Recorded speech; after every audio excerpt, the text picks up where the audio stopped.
ఈరోజు good Friday కదా. Good Friday అంటే ఏంటి అంటే మంచి శుక్రవారం, శుభ శుక్రవారం, క్రిస్టియన్స్ పండగ. క్రిస్టియన్స్కి ఉండే 2-3 పండగల్లో ఇదొక ఇంపార్టెంట్ పండగ. ఇదే కదండి తెలుసు కాదు.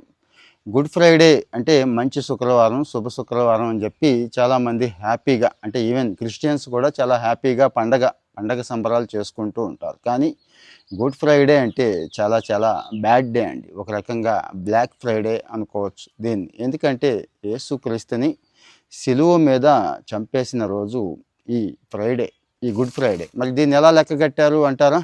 ఈస్టర్కి ముందొచ్చే శుక్రవారాన్ని వాళ్ళు గుడ్ ఫ్రైడే అని జరుపుకుంటూ ఉంటారు. యాక్చువల్గా బైబిల్లో కూడా క్రీస్తు ఎప్పుడు పుట్టాడు అనేది లేదు, కానీ ఈ సిలువ మీదకి ఎప్పుడైతే ఆయన్ని ఎక్కించారు అనేది ఉందండి. క్రీస్తు తన జీవితకాలం మంచి బోధనలు చేశాడు. శాంతి, సహనం, క్షమ, అంటే సాటి వారిని క్షమించడం అనే విషయంలో ఇక ఒక టాప్ రేంజ్కి వెళ్ళిపోతుంది క్రిస్టియానిటీ. ఆ విషయంలో అందరం కూడా మెచ్చుకోవాల్సిందే.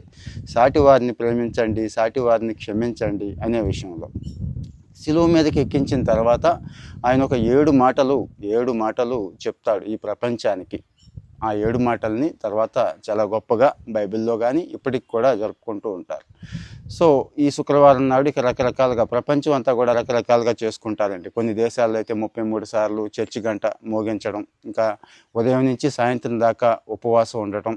జనరల్గా క్రిస్టియన్స్ అంటేనే నాన్ వెజ్ బాగా తింటారు కదా. ఈరోజు నాన్ వెజ్ కానీ మందు జోలికి కానీ వెళ్లకుండా పూర్తి ఉపవాసంలోనే ఉండి పూర్తి సమయం ప్రార్థనలకి కేటాయించుకోవడం, ఇట్లా జరుగుతూ ఉంటుంది గుడ్ ఫ్రైడే. సో జనరల్గా క్రిస్టియన్స్కి ఉన్న పండగలే 2-3. క్రిస్మస్ తెలిసిందే, క్రిస్మస్ అందరూ ఒకేలా చేసుకుంటారు, కానీ గుడ్ ఫ్రైడే మాత్రం ఒకేలా చేసుకోరు. డిఫరెంట్ రీజియన్స్లో డిఫరెంట్గా చేసుకుంటూ ఉంటారు.